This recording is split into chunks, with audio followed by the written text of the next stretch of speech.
Good evening, everybody, and welcome to tonight's meeting of the Port Phillip City Council. The City of Port Phillip respectfully acknowledges the traditional owners of this land, the people of the Kulin Nations. We pay our respect to their elders, past and present. We acknowledge and uphold their continuing relationship to this land. This meeting is being conducted in a hybrid style this evening and is being streamed live on Council's webcast page and our Facebook live stream also. Please note that the streams and recordings of this meeting are copyrighted and cannot be altered or reproduced without the prior written permission of Council.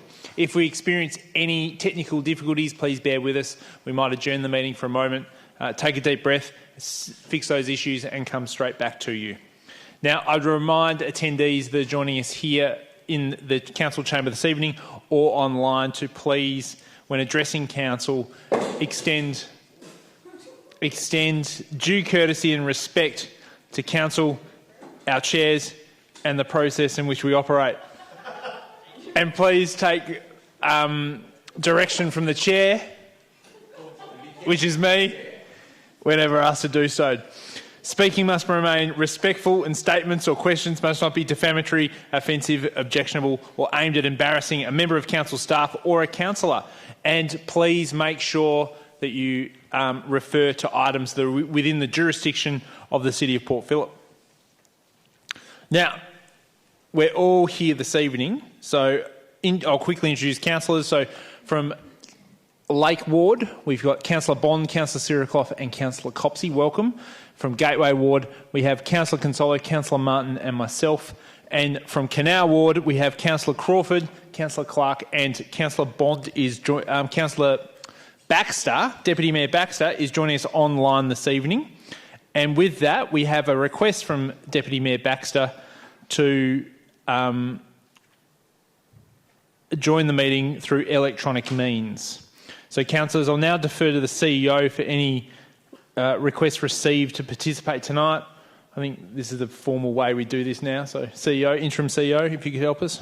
Through you, Chair.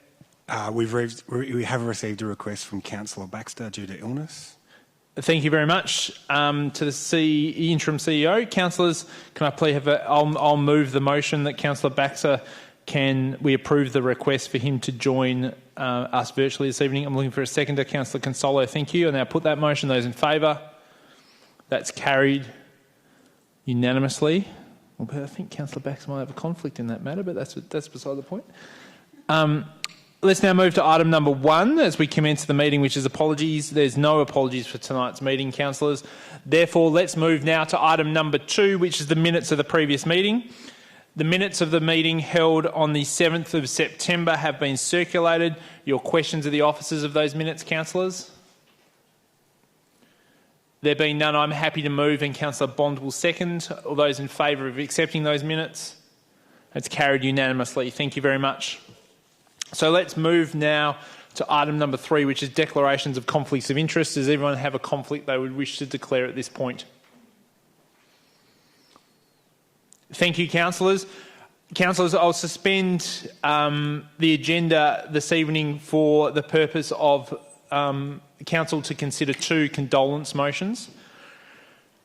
They've been added to the agenda, the first being for Her Majesty the Queen Elizabeth II, who sadly passed away on September 8th at the age of 96 years of age, after 70 years of service as Head of State to the United Kingdom and 14 other Commonwealth countries, obviously including the Commonwealth of Australia. In 1954, the Queen visited the St Kilda Town Hall for a women's organisation's, I think it was the Women's Army Auxiliary, luncheon was greeted by the Mayor of the City of St Kilda, Councillor Dykeson. I think we've got a picture of Her Majesty coming through the portico entrance, I think that is, yep. And the Mayor following in tow. So a little bit of history, the only reigning monarch obviously to visit Australia, and it was a huge honour, I'm sure, back then to have her come to this building and recognise a number of local people, including the local women that served our country. So, councillors, the motion that we'll put this evening, I'll read it for you, expresses Council expresses its deepest regret on the passing of Her Majesty Queen Elizabeth II, offers its sincere condolences to her family and places on the record its appreciation for her services. Councillors, I'm happy to move that motion. Do I have a seconder? Thank you, Councillor Bond. I'll reserve. Councillor Bond, do you wish to speak? Would anyone else like to speak to this? It's right and proper that we recognise our Head of State and the service that she provided to our country, and on behalf of the City of Port Phillip councillors, strongly encourage you to support this motion to convey that thanks formally to her family and to put on the public record that the City of Port Phillip respects the service that she provided the Commonwealth and our nation. Councillors, I now put that motion. Those in favour? It's carried unanimously. Thank you. I'll now hand over to Councillor Deputy Mayor Baxter. Before I do that, I'll just take a note that we have some viewers online, etc., and those in the gallery. Those are the Aboriginal and Torres Strait Islander viewers and listeners, and those who are attending tonight are advised that the following item contains images and names of people who have died. We'll wait for a moment if anyone wishes to leave that's in attendance here. Also gives you an opportunity online to pause for, or perhaps mute for 5 or 6 minutes whilst I hand over to Deputy Mayor Baxter to move the second condolence motion. Go ahead, Deputy Mayor Baxter. Thank you, Mayor Pearl. So pursuant to Council's governance rules, this second condolence motion has been added to tonight's agenda, a condolence motion for Uncle Jack Charles. I'll just double check with governance. Do I just read that out now, or do I need a seconder before I read it? I'll second it for you, Councillor Baxter, and then you can read it with confidence, regardless if we got that around the right way or not. And there's also a photo being shown on screen. Thank you, Mayor. So Uncle Jack Charles, obviously an actor, musician and a Victorian Aboriginal elder, he sadly passed away on September 13th at the age of 79. He was a proud Bunwurrung, Jar Jar Wurrung, Woiwurrung and Yorta Yorta senior elder, and he played an enormous role in the Port Phillip community and as well as beyond, obviously, and his loss is felt deeply. Uncle Jack was a regular collaborator on council programs, generously lending his time and his talent to numerous roles within the St Kilda Film Festival, including as actor, host and MC, mentor, tutor and panellist, as well as collaborations for Yaluk at Willamnagi and NAIDOC Week, the latter which produced the wonderful NAIDOC Week guided meditation in partnership with Smiling Mind. Uncle Jack also launched and promoted his book, Jack Charles, Born Again Blackfella, at the St Kilda Library. His role in the screen industries and his passion for storytelling and connection through his immense talent entrenched his place in the hearts and minds of so many in our local community and beyond. We thank Uncle Jack for his extraordinary contribution to the community, the gift of his generosity and love of having a yarn. His memory will live for a long time amongst all of those he touched, including myself and other councillors, as will his legacy through film, TV, theatre and writing that obviously we can treasure for a long time.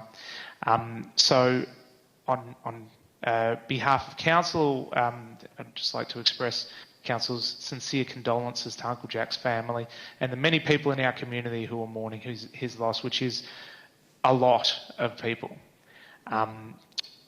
We've shown an image there and the family has given permission for us to do that. So to that end, councillors, I move the following motion that Council expresses its deep regret on the passing of Uncle Jack Charles, offers its sincere condolences to his family and places on record its appreciation for his service to the City of Port Phillip.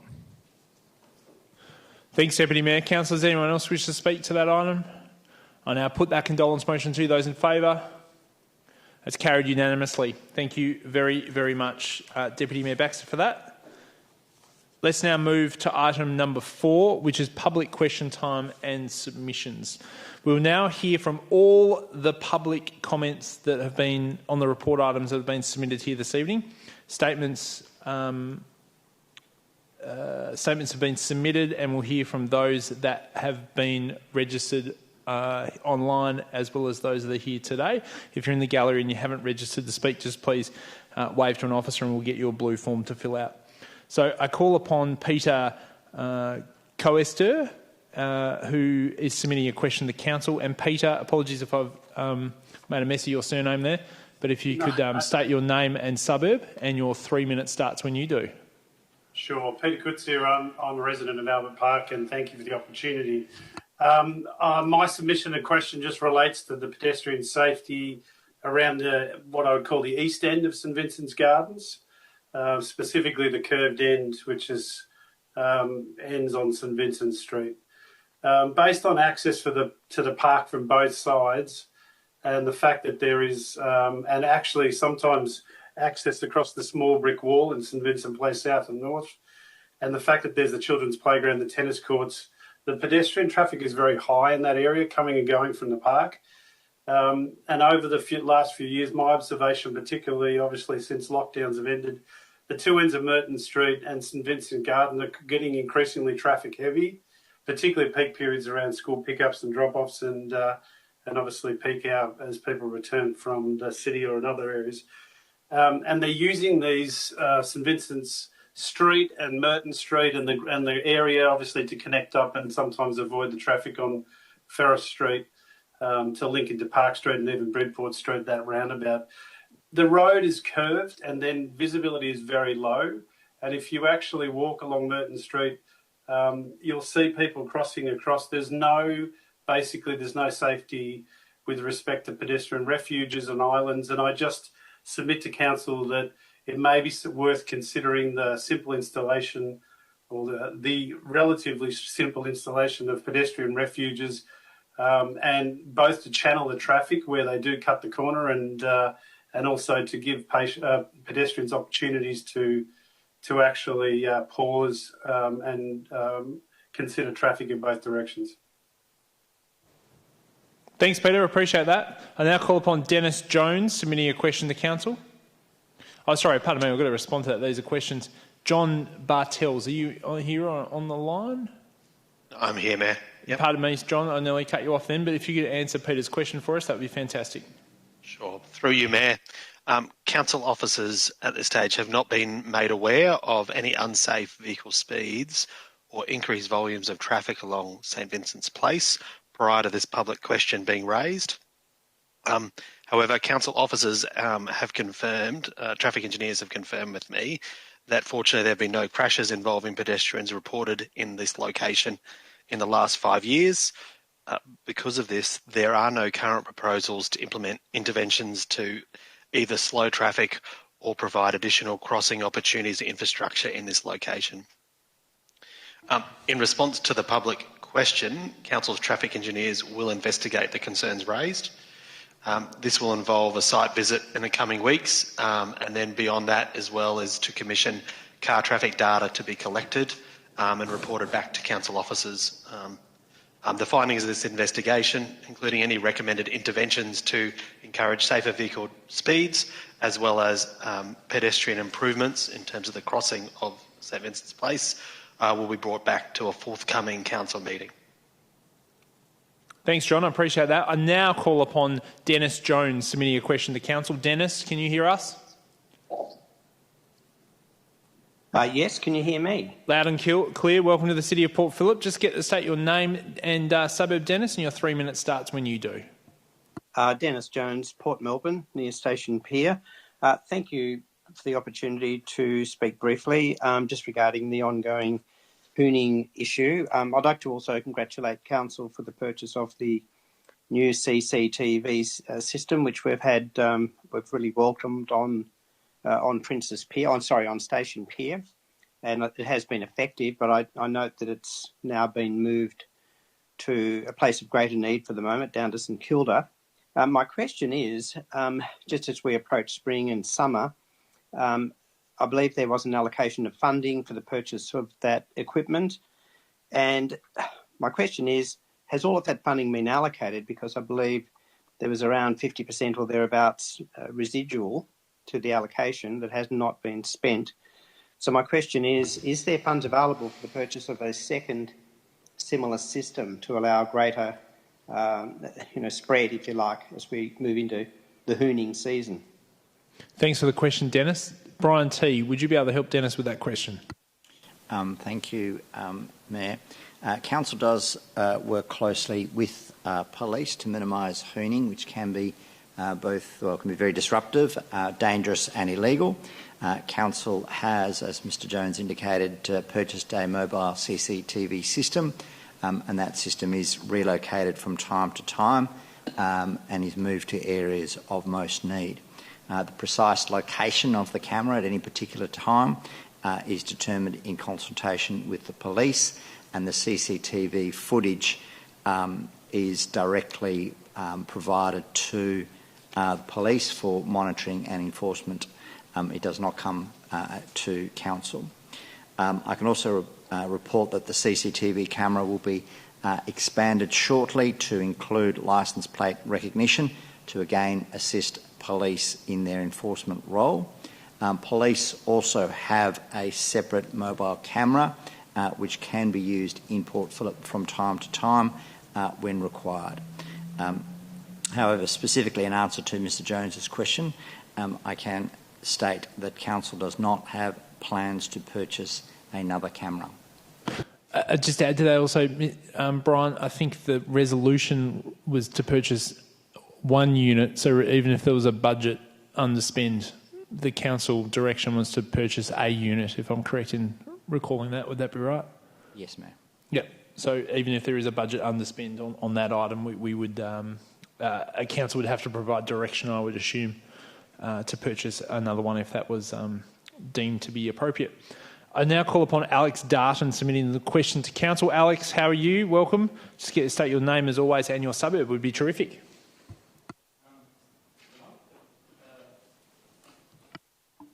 That better? There we go. Absolutely. Mayor, councillors, thank you very much. My name is Alex Darton. I live in Elwood. My question today is about grey water. How will the council go about integrating and promoting the use of grey water as an alternative watering source for plants throughout the city of Port Phillip? Now, I ask this as I know we're very wet right now. Eastern seaboard is flooding, but we will go into drought periods again. And grey water is a water source that's underutilised everywhere, really. And if you go to Melbourne Water or South East Melbourne Water, they don't really have much on grey water. But if you go to the Victorian Building Authority, they reference back to local council for your guidelines. So there are councils out there around the world that have already done this. I believe I attached to my question Santa Barbara in California. They've got guidelines, PDF, that's very it's thorough and it's very useful and helpful for domestic use of grey water on anyone's property. So, yes, so just wondering where we're at with that for a water source. Great question. I'm going to call upon John Bartels again to help us with the answer to that question, Alex. Thank you. Thank you, Mayor. Through you, Mayor, Council is committed to exploring all types of alternative water supplies, including rainwater, stormwater and wastewater, which includes black and grey water, as Mr Darton has asked about. Each recycled water opportunity is explored for its technical and financial feasibility across the municipality. One example currently being progressed is in the city, in Fisherman's Bend, where South East Water have started planning for a recycled water plant and a network. And Council are exploring at this stage uses of this recycled water from this plant.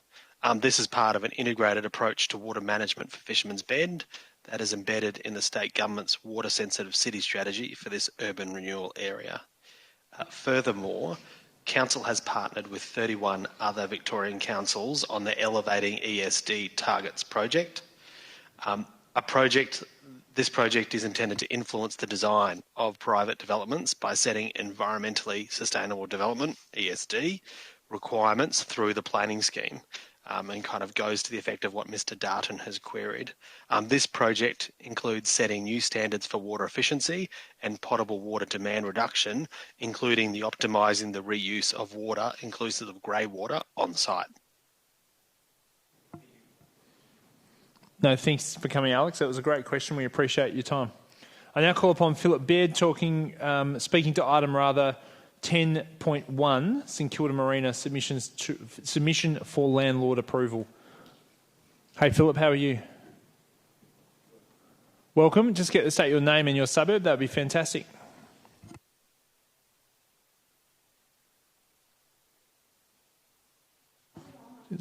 You got two lights in front of you there, Philip. No, don't apologise. That's it. You're live and good to go. I beg your Just pardon. get to state your name and suburb again would be terrific. It's Philip Bird. I live in St Kilda, opposite the Marina, and the Marina is what I'm here to ask about. Thank you.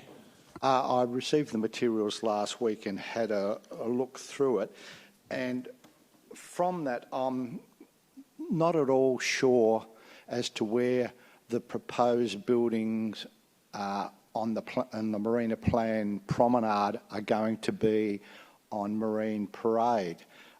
From the drawings there are buildings there, but I think they might only just be indicative. I note that with the proposed floating venue inside there, in the documentation provided, there were exact measurements for that.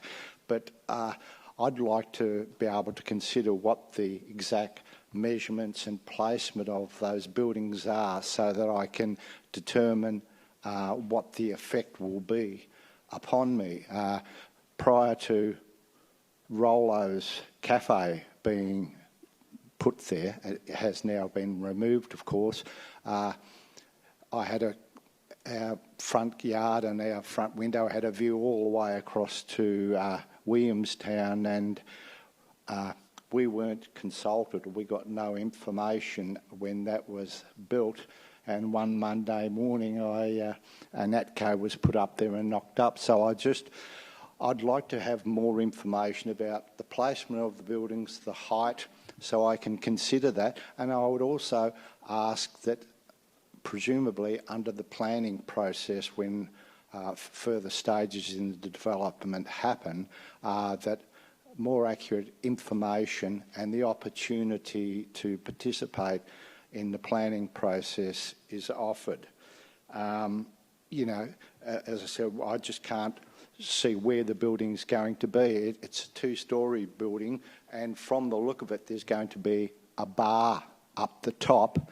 That will look into my front yard, and I'm sure the noise will come across, because the noise from Riva, when they have their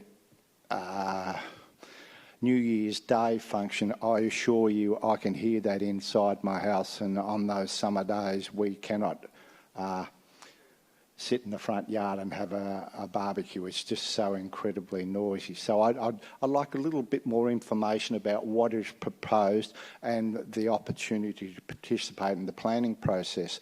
Someone else who I've just spoken to earlier tonight, they informed me that when Rollo's Cafe was put there, he was invited to participate, and in fact participated in the planning process and took that to VCAT.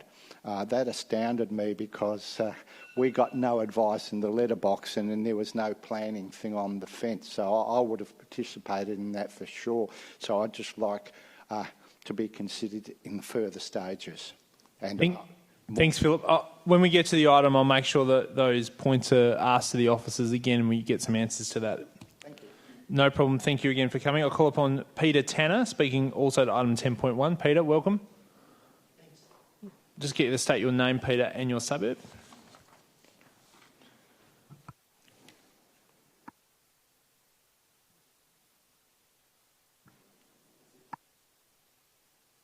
The time?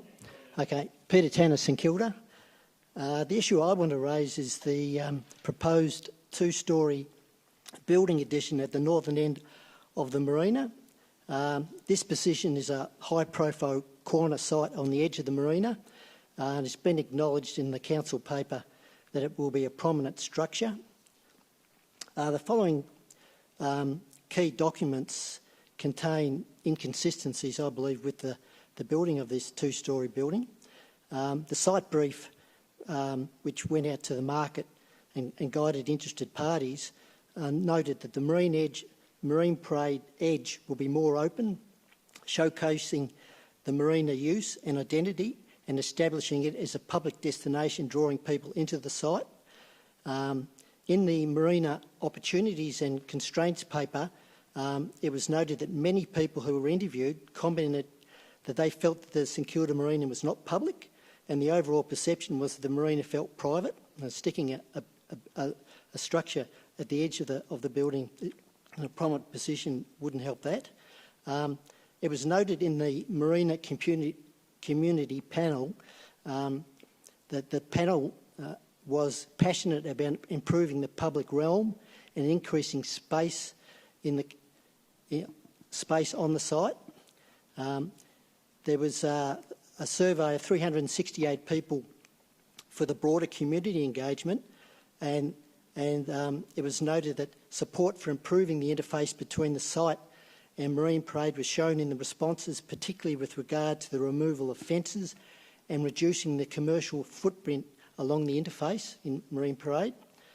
The latest council report notes that the site visions are better aligned, but doesn't mention which objectives they're specifically talking about. I would suggest that under the place identity objectives, including build form that respects the coastal open space and views and contributes to the character, are not best served by this addition. I would also raise the point that the maximum allowable dry storage was increased from 6,500 square metres to 7,000 square metres to allow for contemporary uses such as a restaurant or bar to be located in the space of the dry storage. I would suggest that the number of restaurants doesn't need an additional two-storey restaurant in a key position, as there are already at least 5 restaurants within the new lease, 2 in the middle section of the Marine Parade, not including the possible floating deck. Riva, which will now be a four-level building, not a 2-level, which will probably contain another couple of restaurants, and the new foreshore building will contain a restaurant, and also the dry stack, which I just mentioned, will include a restaurant. The entire site has only ever had 2 restaurants. The site, after all, is a working marina and not identified as a Port Phillip activity centre. Thanks. No, thanks, Peter. I appreciate that. And again, we'll bring the question up about the 2 stories when we get to the report, if that's okay.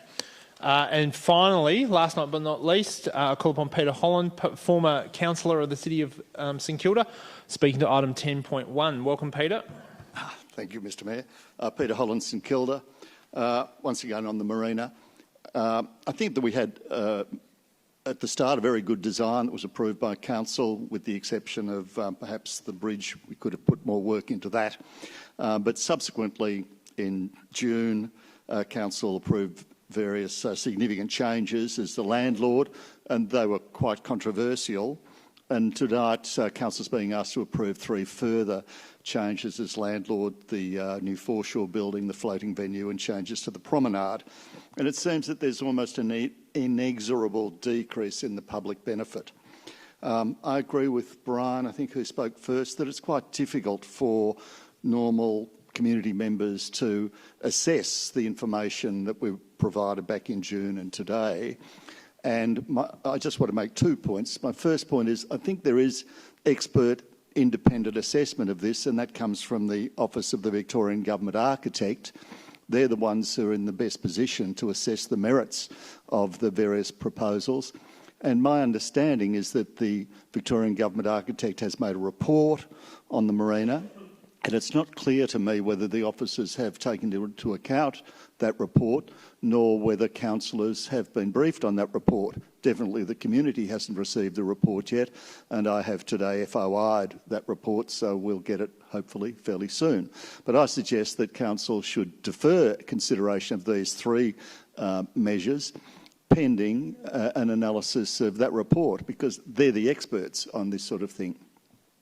My second point is about community consultation on neighbourhood issues. The officers' report, quite correctly, I think, at paragraph 4.58, says that we have to consider various issues integrating the marina into the neighbourhood. So I think we should be consulting with the neighbourhood now rather than waiting for the planning process to start. Let's try to sort out these issues as best we can now, and these are issues that the neighbours, the normal citizens, do have input on. For instance, one issue that came up at the planning at the panel approving the change in the planning scheme was changing the lights on Dickens Street. So it's going to be quite a significant matter if that is considered. Other things include changing the Bay Trail, the relationship with Moran Reserve and Marine Reserve, the new dog park, and especially what the main intersection, the main entrance into the marina should look like. So these are all issues that neighbours are going to have some expertise, some ability to feed into the process. So I suggest that Council and the AMDC should be looking at some sort of process over the next few months to bring in neighbours into that consideration so that when we do get a final proposal presented for planning approval, it's as good as we can possibly make it. Thank you. Thank you very much. I appreciate that. Councillors, we have received further submissions from 3 members of the public, which I'm not going to ask to be read out. They're from Adrian Jackson, Jeff Gowers and Trevor White. You've been circulated those submissions and questions, and I would ask officers, if there are a question, please respond on notice in writing to them. And councillors, you've had the opportunity to take those comments into consideration through your deliberations for the reports here this evening. Councillors, let's now move to item number 5, which is your opportunity to ask councillor question time. Who has a question of officers this evening? Thank you. Let's now move to item number 6, which is the sealing schedule. There is no items on this evening's agenda that require to be sealed. So let's move to item number 7, which is petitions and joint letters. And there's no petitions or joint letters that have been circulated for this evening's agenda. Let's now move to item 8 to 13, which is the presentation of reports. Councillors, I'll ask item 10.1 to be moved up the agenda, given we've got some people in the gallery that have joined us this evening, and we'll consider that one first. So that is the St Kilda Marina submissions for the landlord approval, consideration of revised changes to the lease concept design. Councillors, your opportunity to ask some questions, and I'll start the ball rolling if that's okay. So officers, if you could give some answers to Philip's questions, in particular, where are the buildings going along the foreshore, and how can residents that live in that area and general residents of the city or anyone else work out from the designs provided where those buildings will be located and the process of which that will be disclosed? Sorry, go ahead. Sorry, Mayor. Isn't the seal to be applied to the appointment of the auditor, 13.3? Or is that not at this? I'll come back to that, Councillor Clark, if that's okay. No, don't apologise. It's not on my agenda, but I'll go back to the original agenda and make sure I haven't missed something. But thank you for raising it. Okay. Thank you for your attention to detail. Let's continue with this item because I can always move back to the other one if I need to. So who can help me with that question? Yeah. Michelle, can you help me with my question, please? Sure. Through you, Mayor. Just in response to Philip's questions regarding the placement and location of the buildings on Marine Parade, I have uploaded onto the St Kilda Marina project website more details from the landlord approval submission. It's quite a comprehensive submission, so we've uploaded a few more details from that.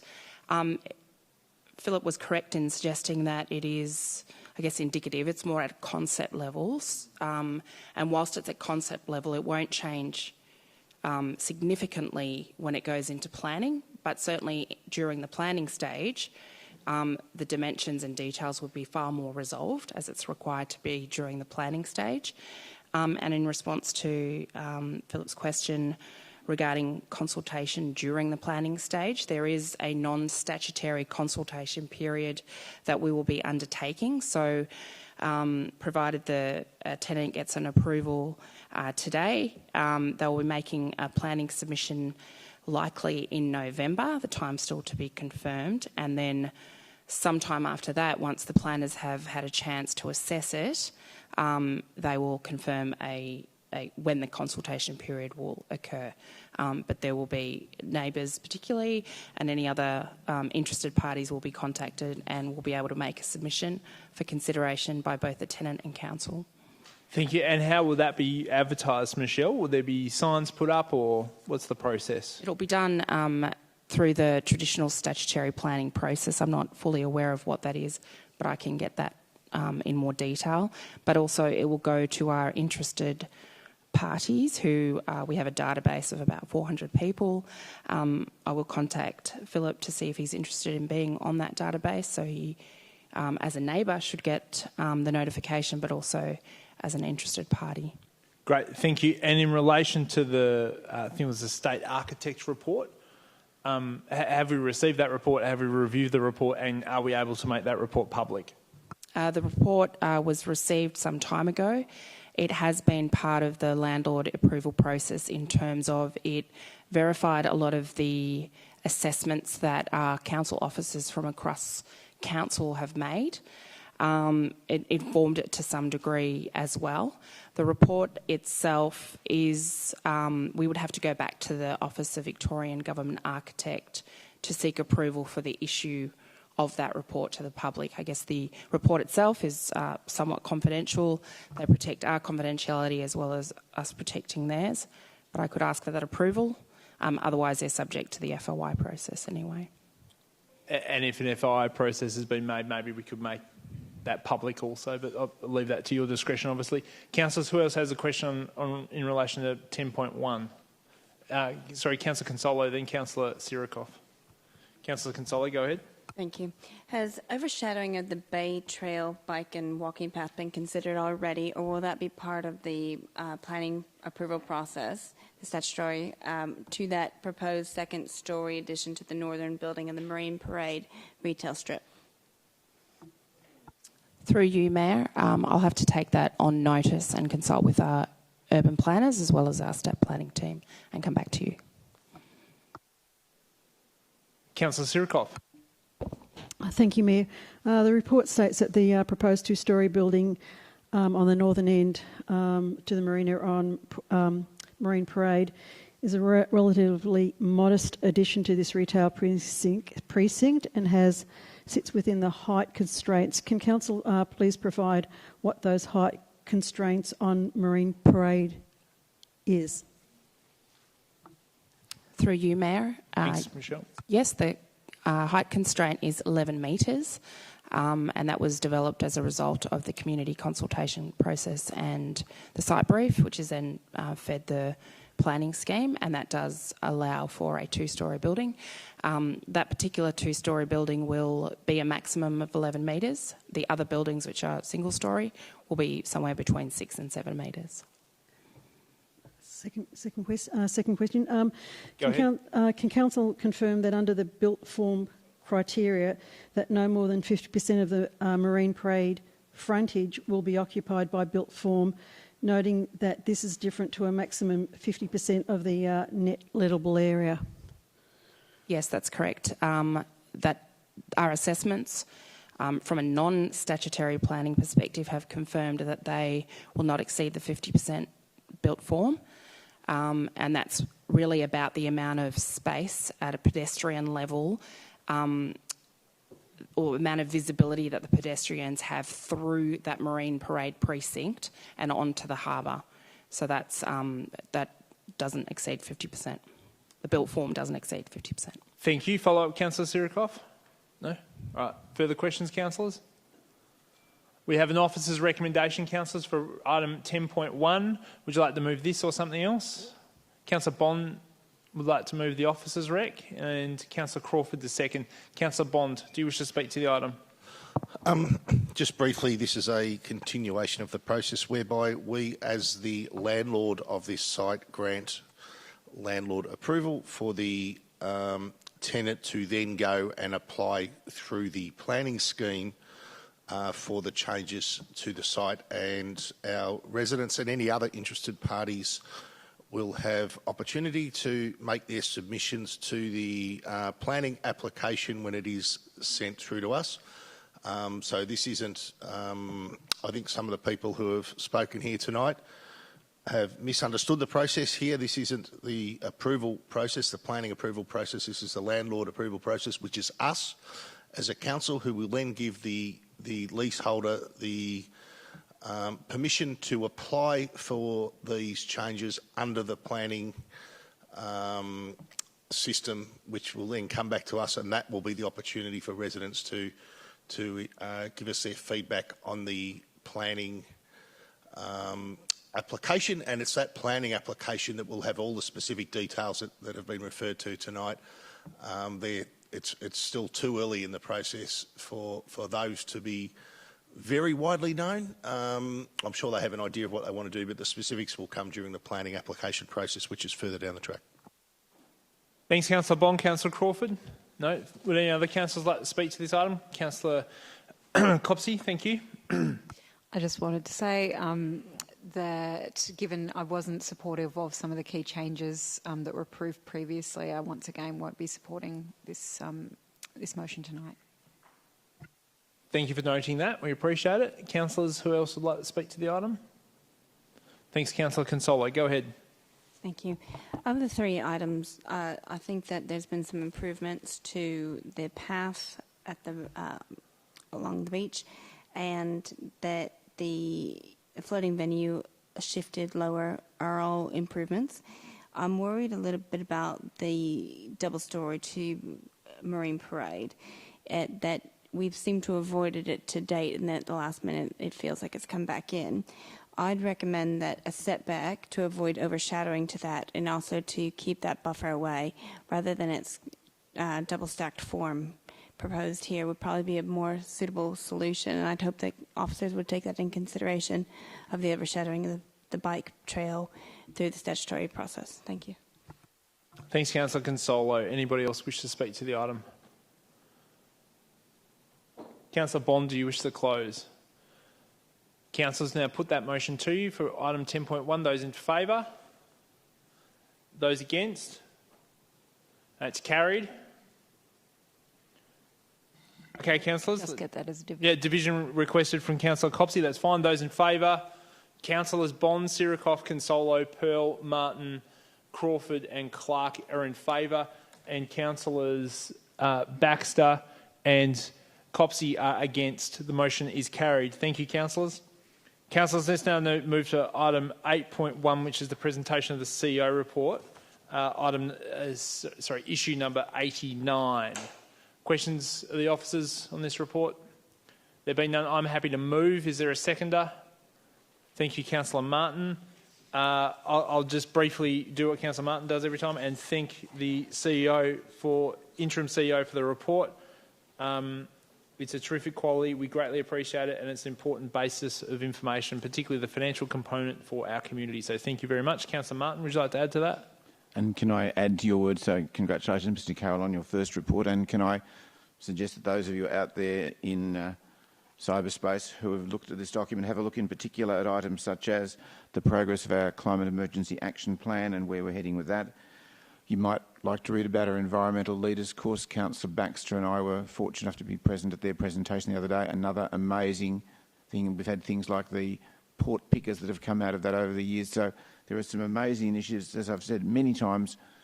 And Councillor Clark's sick of me saying this. It's my favourite part of the month, reading the report so we can see exactly what's happening in the city of Port Phillip.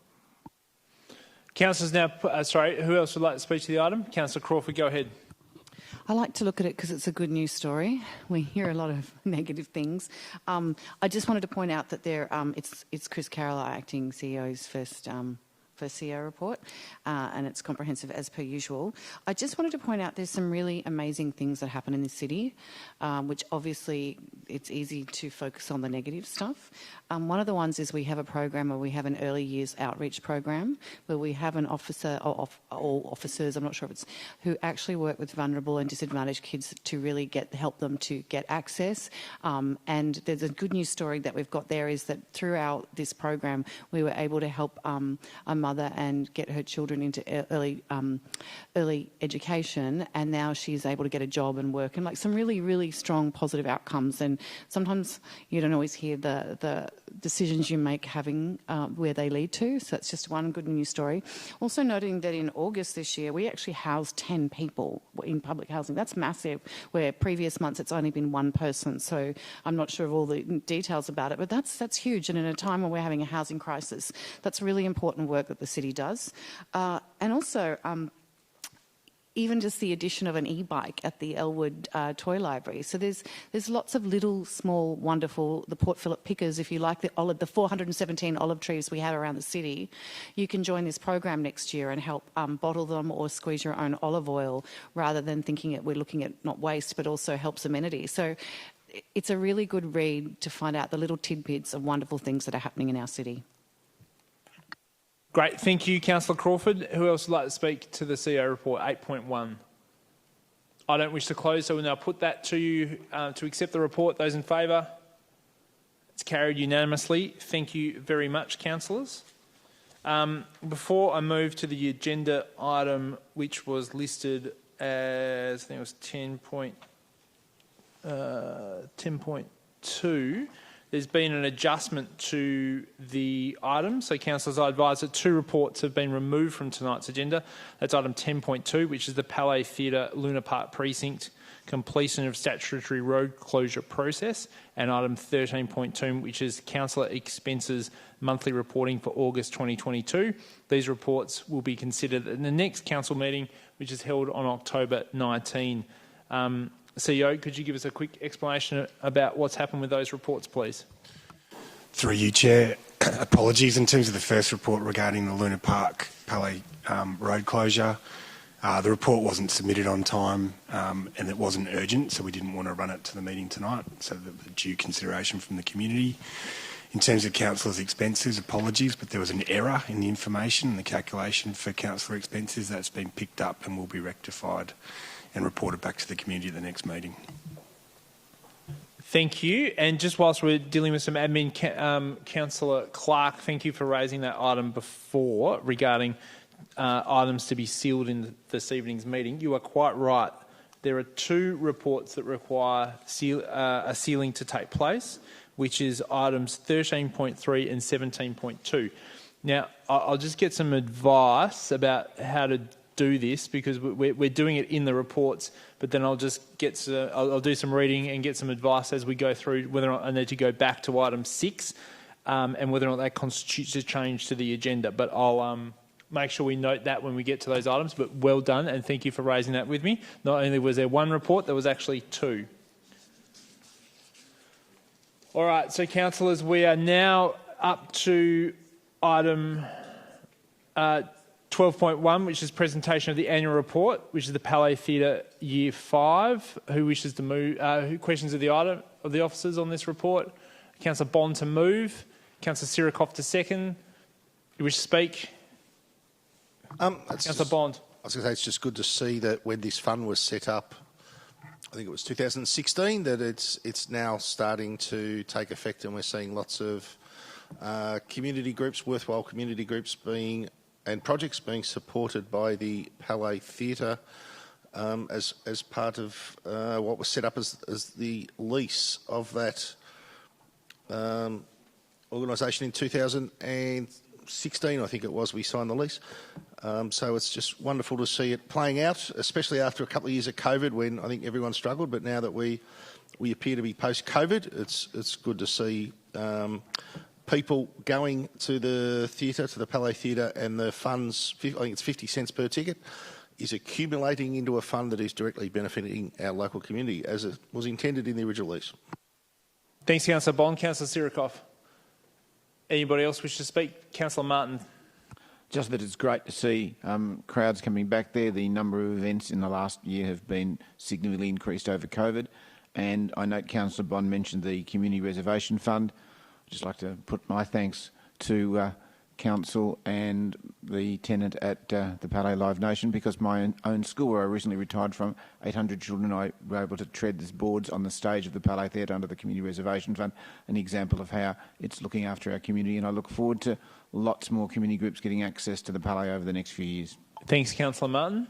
Who else wishes to speak to the item? Councillor Bond, I take it you don't wish to close. now put that motion for your consideration. Councillors, those in favour? That's carried unanimously. Thank you very much. Councillors, let's now move to item 13.1, which is the in-principle approval of the annual financial statements for 2021-2022 and the performance statement for 21-22 also. Councillors, questions of the officers in relation to this important report? That's fine. There being none, I'm happy to move. Is there a seconder to that? Councillor Bond to second. Councillor Bond, do you wish to speak to the item? Anybody else wish to speak to the item? Councillor Crawford, go ahead. Just to say it's very comprehensive, and thank you to the officers, to looking at where all the movements have gone and the deferrals, because there are quite a few, as we know. So thank you very much for the huge amount of work that's gone into it. Thanks, Councillor Crawford. Anybody else wish to speak? Okay, just because councillors aren't speaking to this item doesn't mean we value it any less. It's a critically important report, and we thank particularly Interim CEO Chris Carroll, Peter Liu and Lachlan Johnson and the numerous people below you that put this together and the work that was put through it. It's been done through briefings and multiple council decisions, the work to get this report here. We thank you, and we also appreciate the level of transparency that's located or contained within the report and the confidence that provides us as councillors, but also our community more broadly. Councillors, I now put that motion to you. Those in favour? That's carried unanimously. Thank you very much. I'll move the agenda round, if I may, and move to item 13.5, which is the South Melbourne Market Governance Review. Councillors, questions of the officers. I'll ask a question if that's all right. Is the timeline proposed here realistic, and are there any constraints that councillors should be aware of to deliver the recommendation of the report? Claire Stevens.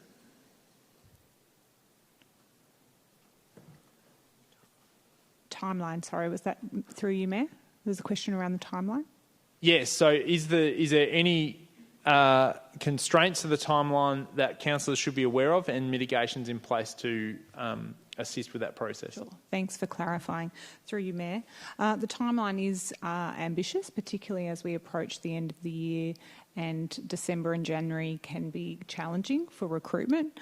So we have a plan to move swiftly into our recruitment strategy and socialise that with councillors and progress as soon as we can. So there is adequate time, we believe, and part of the strategy is around the phasing of that recruitment. So ensuring that we recruit to the chair of the committee as an initial appointment and have a phased approach to appointments to the committee to ensure it's in place by March.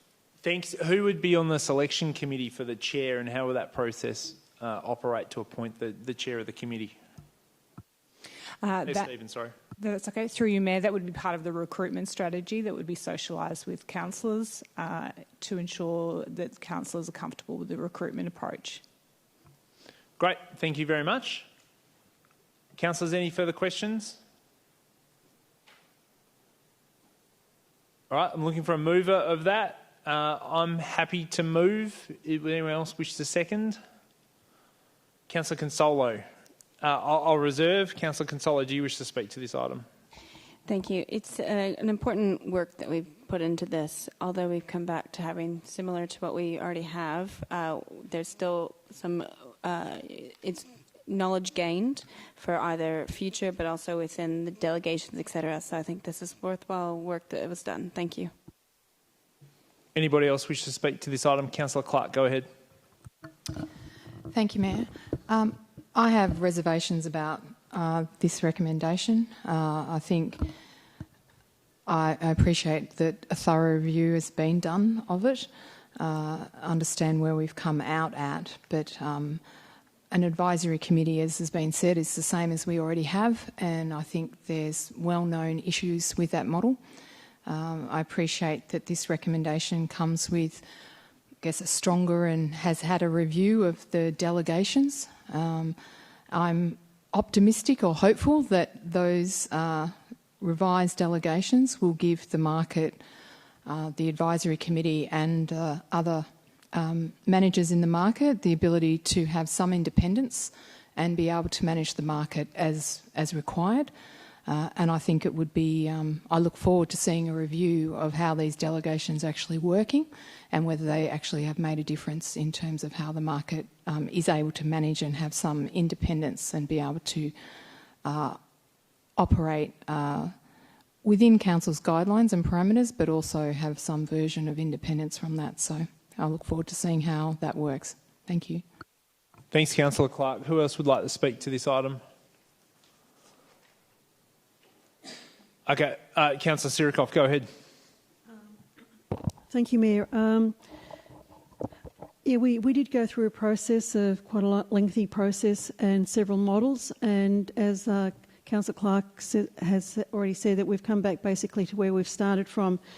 But I hope through this process we've kind of identified some of the main some of the main attributes that we want to see come out of this process, and that is that that council provides, or council as landlord, we can have a market which will prove its worth by providing a valued and an affordable service, and one which is also self-sustaining and not a financial burden on the community.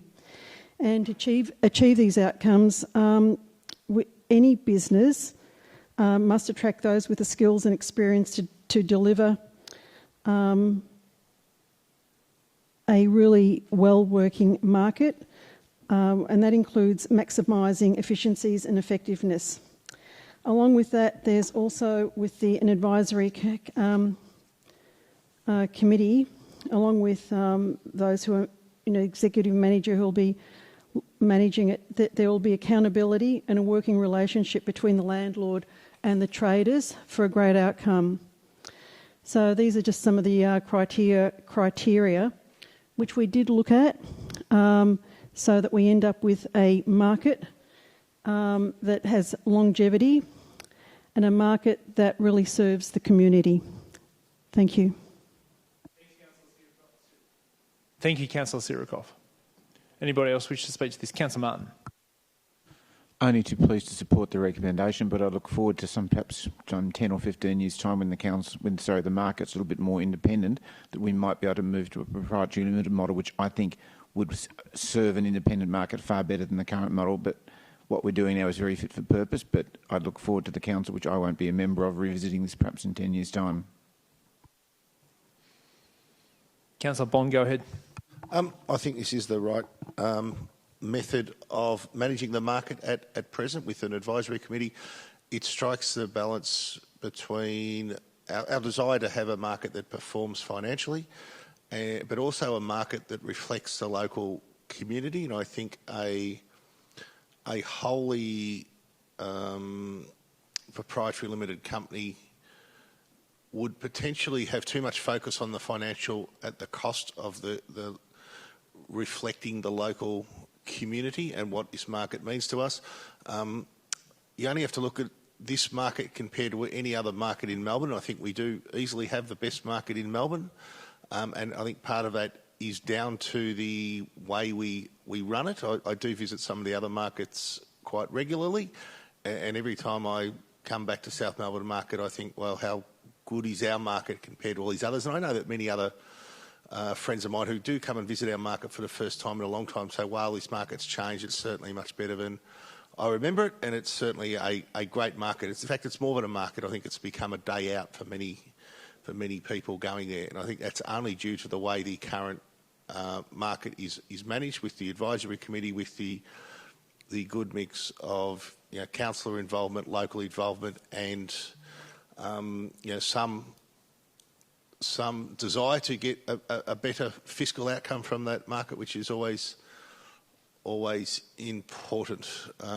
So yeah, I support this. I think we continue to go forward with, as long as we have the right mix of skills on the board and the right people with the right level of local connection on the board, we can certainly continue to have this market perform the community function it currently performs, whilst achieving those financial outcomes that I think many would like to see achieved under a proprietary limited company. So certainly those outcomes are certainly not precluded through this particular method of managing the market. So I'll be supporting this recommendation.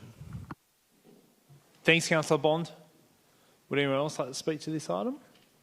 I'll speak by saying that the vision for South Melbourne councillors is linked to the vision of the South Melbourne market, and that suburb needs our leadership, particularly over the next 10 years as we put that structure plan in place, and it needs good quality governance, control and risk measures to make sure that the market stays the vibrant community centrepiece that it is.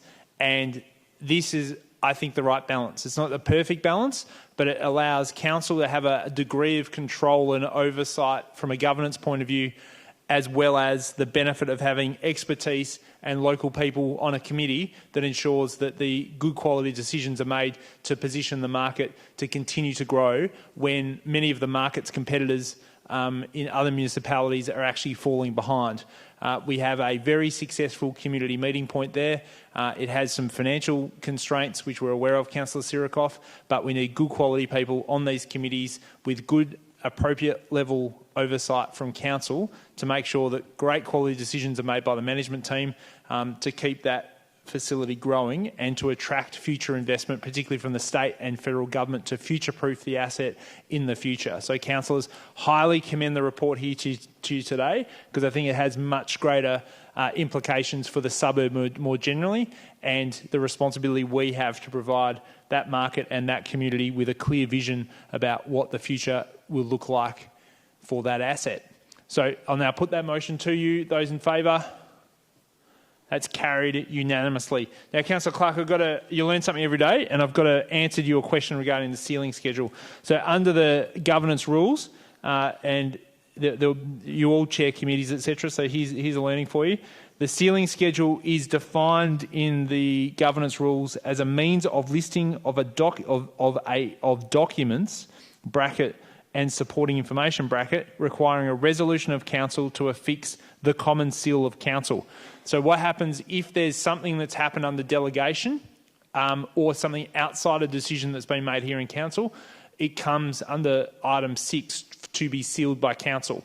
Reports that are considered by council and approved, such as what we're doing here this evening with item 13.3, the seal is attached because it's a decision of council. We don't need a separate resolution to pass the motion and then also seal the document.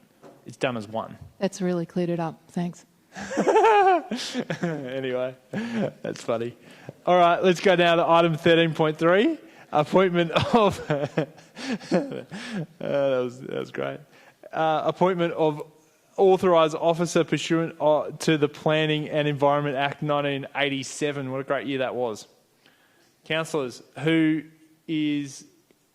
questions? I'm happy to move. And Councillor Crawford is happy to second. I don't wish to speak. Anybody else wish to speak?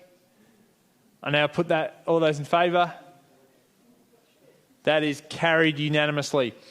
Let's now move to item 13.4, which is records of informal council meetings. Councillors, questions? There being none, I'll move. Is there a seconder, please? Councillor Martin, thank you. I don't wish to speak. Councillor Martin doesn't wish to speak. I now put that motion. Those in favour? That's carried unanimously. Thank you very much. And councillors, let's now move to item, just making sure I've covered everything here, which I have. Let's now move to item 14, which is notice of a motion, of which there are none on this evening's agenda. Item 15 is report by council delegates. Councillor Martin. How did you know, Mayor? Can I just report that it's Seniors Week and OPAC and its subcommittees have worked with council officers to prepare a smorgasbord of activities. And Councillor Sirikoff is making a big speech at the launch of Seniors Week tomorrow, and I think I get to make the speech at the wind-up next week. So I encourage even those of you who aren't seniors to come along and see the rest of us having a ball as we participate in all the various Seniors Week's activities. And a little prompt to Councillor Baxter, he may wish to report on the environmental leaders that he chaired last week, which was a fantastic evening. Thanks, Councillor Martin. Anyone else just to give us a report on what they've been up to? Councillor Deputy Mayor Baxter, go ahead. Well, just further to what Councillor Martin was mentioning, I'm not a delegate to this group, but we ran the City of Port Phillip ran another successful environmental leaders program, the second one of this year actually, and Councillor Martin and I, and Councillor Mayor Pearl as well, went down to their pitch night at the end where they were able to pitch their projects, and some of them were clearly goers, really quite amazing projects that seemed quite interesting.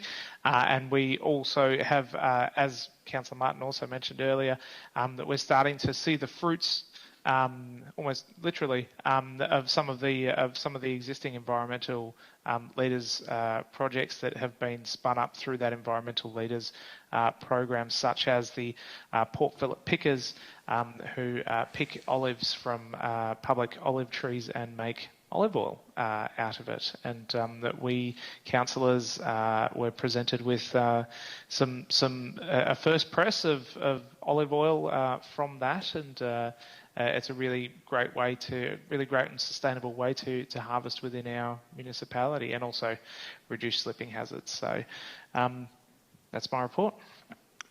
Thank you, Deputy Mayor Baxter. There being no further reports, let's now move to item number 16, which is urgent business. Councillors, are there any items of urgent business you'd like to raise this evening? There being none, let's now move to item 17, which is confidential matters. Councillors, there are 2 confidential reports listed on this evening's agenda.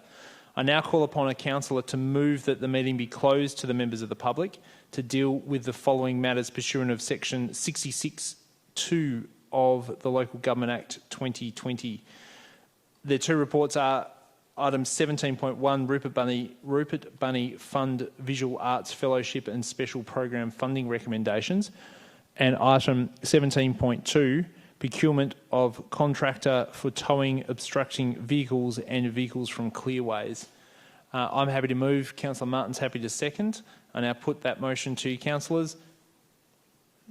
All those in favour, that is carried.